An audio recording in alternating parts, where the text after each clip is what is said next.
Hey groomers, Smokey just got back from the dog park. Tyler here from Colorado. Wanted to show you a little bit about thinners, what to look for when you get them back after sharpening, because this thinner is ruined. Here we go. So I'm going to show you what it should look like first of all. See these teeth, how they kind of step up there?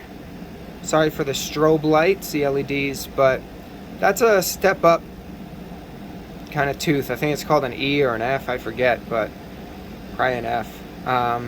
So you need that. That's to blend the hair, and it cuts it at different lengths there, as you can see, so you get less lines, a little more blending. This is one I just got in for sharpening, and as you can see, another sharpener, or maybe ground them off. No more step up. You can see where they were, but this is really bad work. It ruins the scissor, and if it comes back like that, ask them for a new scissor. Say, why'd you do that? And have them replace your scissor for you, because this is not good.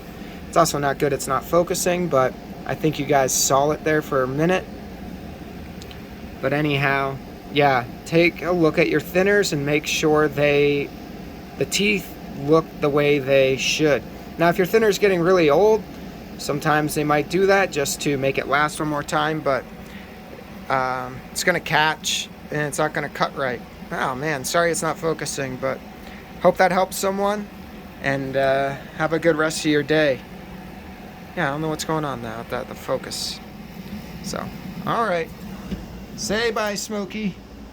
Bye.